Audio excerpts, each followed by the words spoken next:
اخواتي الشباب جمال، طبعا كلنا متضايقين على اللي حصل النهارده من النادي الاهلي والفرصه اللي ادتها لنا نادي الزمالك، واحنا طبعا ما استغلناهاش زي الطبيعي، يعني الطبيعي بتاعنا. بس قبل ما نبدا الفيديو ما تنسانيش بقى في اللايك والشير والسبسكرايب بتوحد الله والصلاه على النبي عشان حد بتعرف يتابع معاك السنه وصل فيديو ده كام لايك برعايه من اللايكات. ويلا نبدا الفيديو بتاعنا. هنبدا الفيديو بتاعنا بفرصه ذهبيه اديتها لك نادي الزمالك. قالت لك روح اكسب بيراميدز وتعالى اكسبني في الماتش اللي بعديه ومبروك عليك الدوري. طبعا ده اللي قاله نادي الزمالك. بس طبعا احنا بالاداء اللي احنا بنقدمه الموسم ده لينا راي تاني. يعني بعد اداء متوسط من نادي الزمالك، وام بي حاولت يعني بشتى الطرق اللي هي تتعادل مع نادي الزمالك عشان تسهل ليك مأمورية الدوري. فانت بقى رحت عملت ايه؟ رحت خسرت من نادي بيراميدز، مش واحد ولا اتنين، لا ده انت خسرت ثلاثة. اللي هو صباح الفل مساء الفل، خش خد ثلاثة واطلع عادي جدا ولا في اي حاجة. نادي الاهلي انا معرفش ايه اللي بيحصل له. النادي الاهلي بقى فيه حاجة غريبة جدا. انت ولا بقى فيه روح في الفريق، ولا انتماء لام الفانيله اللي انت لابسها.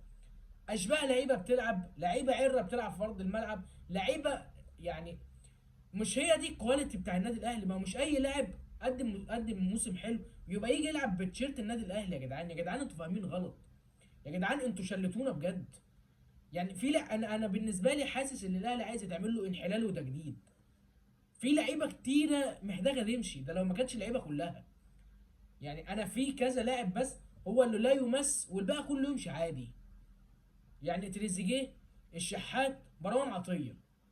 هات لي بقى لاعب تاني ما يمشيش من الفريق. يعني اديني اسم لاعب كمان ما يمشيش من الفريق. هتقول لي شوبير، هقول لك كان منال ب 60 ليره النهارده، ما عملش اداء ب 75 قرش. مفيش. وطبعا كالعاده امام عاشور نازل في الدقيقه، في كذا الدقيقه الاخيره، في الثلث ساعه الاخيره، وجاب فاضل بقى كام دقيقه، هوب يلا ها هو ها ايه العب يلا اهو الكوره ما طلعتش يا ابني، الشغل الهبل ده.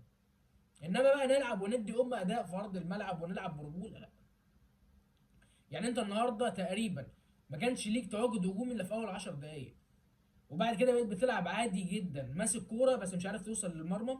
مش عارف تبني هجمه، مفيش هجمه انت متفق عليها في التدريب اللي ياس اوروبا، انا ما اعرفش بيعمل ايه فيه ده اصلا. اللعيبه بتحس ان هي مش موجوده. في لعيبه كتير يا جدعان لازم تمشي بجد من لعيبه، من لعيبه النادي الاهلي. انا زهقت. يعني انا زهقت من ده فريق. يعني كوره، سيبك بقى من يعني كده كده الماتش كان خلص 3-0 يعني عادي. بس كوره في الدقيقة، فاضل دقيقتين على الماتش، فاضل دقيقتين او فاضل دقيقه على الماتش، كان في الدقيقه 98 تقريبا. كوره لمروان عثمان قدام المرمى. انت ايه اللي انت عملته ده يا ابني؟ الجون فاضي قدامك، حد الكوره في السماء. هو ده مهاجم النادي الاهلي؟ يعني ده مهاجم النادي الاهلي؟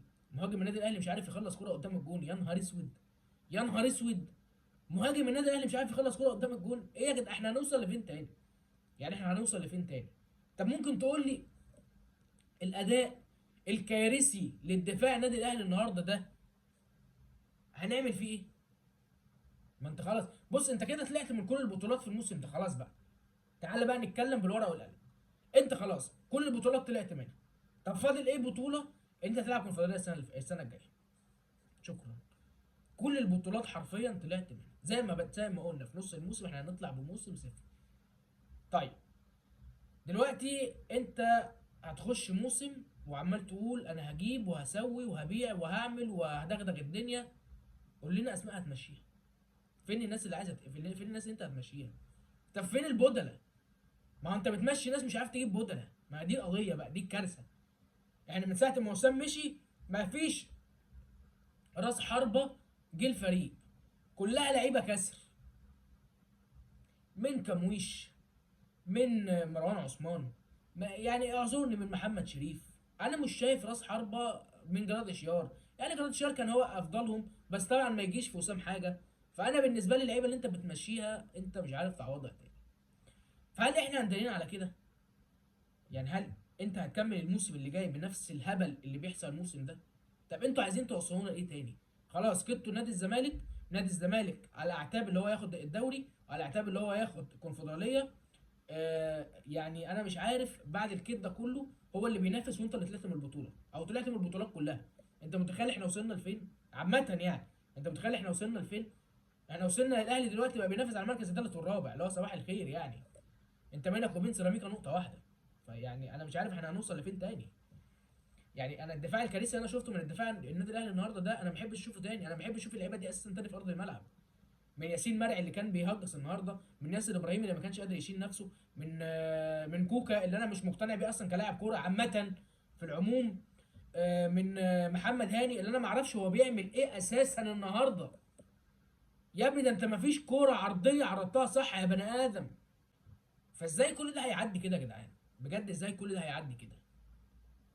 لازم يبقى في انحلال وتجديد بدايه الموسم القادم.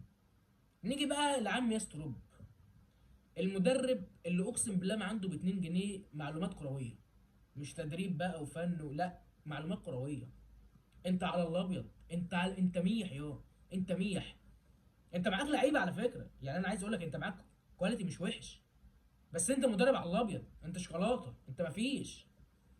انت لو اي مدرب تاني، احنا لو كان معانا عماد النحاس كان طلع نار من الفرقه اللي معاك دلوقتي. انت معاك فرقه حرفيا لو معاه مدرب هتطلع نار من بقها. بس للاسف جبنا فرقه كويسه بس مدرب عره. يعني انت جبت مدرب عره يمسك الفريق اللي انت صارف عليه ملايين الدولارات. جبت مدرب لا يفقه شيء في كره القدم يمسك فريق بالقوه دي. يعني حاجه تجن. انا بالنسبه لي كنا سيبنا كابتن عماد النحاس، اقسم بالله كان عمل لك تيم وسكواد تاريخي. تاريخي. كان عمل لك جيل ذهبي تاني باللعيبه اللي عنده دي. تخيل انت بقى. فانا ما اعرفش هنكمل بالاداء ده لغايه امتى. سوء الاداره ده هيتنه مكمل لغايه امتى؟ جنان الاداره والصفقات الفاشله اللي بقت بتخش النادي واللعيبه اللي ما ينفعش تلبس تيشيرت النادي الاهلي، هنكمل فيهم لغايه امتى؟ خلاص بقى، خلاص احنا بجد زهقنا. احنا بجد زهقنا من اللعيبه اللي انتوا بتجيبوها دي. يعني انا كلاعب، كمشجع، هادي رياضه اللي انت جبته ده انا استفدت بيه ايه؟ مروان عثمان استفدت بيه ايه؟ كمويش استفدت بيه ايه؟ اقول مين تاني؟ احمد عيد، عمرو الجزار، احمد رضا، عمر الساعي، وغيرهم كتير ما تعدش. بن شرقي، وده انت في ليه لحضرتك؟ اللعيبه دي انا استفدت منها ايه؟ ما استفدتش منها ولا حاجه. انا ما استفدتش من اللعيبه دي ولا حاجه. اللعيبه دي دخلت النادي الاهلي مرت مرور الكرام. محمد شكري برضو يعني ده من اللعيبه اللي انا افتكرتها برضو ما استفدتش منه اي حاجه. فانا بالنسبه لي اللعيبه دي كلها لازم تمشي. لازم اجيب كواليتي يليق بالنادي الاهلي وبتشيرت النادي الاهلي وبمكانه النادي الاهلي. احنا بنضيع. انتوا كده ضيعتوا الموسم دوت، والموسم اللي جاي مش هنعرف نشارك في دوري الابطال. فانتوا بجد بوظتوا الفريق. فاتمنى ان الاهلي يفوق، والاداره المنيله بالاداء اللي هم مقدمينه، بالصفقات الخرا اللي انتوا جايبينها، باللعيبه العره اللي ما ينفعش تلبس شيرت النادي الاهلي. اتمنى بقى تفوقوا وتمشوا اللعيبه اللي ما تنفعش دي، اشباه اللعيبه اللي عندنا. حتى والله ما عايز اقول عليهم لعيبه، دي اشباه لعيبه. فاتمنى ان اللعيبه دي كلها تمشي من النادي الاهلي ونجيب مكانها صفقات بكواليتي عالي وتليق بتيشيرت النادي الاهلي. فقولوا انتوا بقى رايكم في الكومنتات، هل انتوا معايا ولا مش معايا؟ واول حاجه لازم تحصل ياستر روب يطرد من النادي ونجيب مدرب زي البني ادمين. قولوا انتوا بقى رايكم في الكومنتات، وسلام.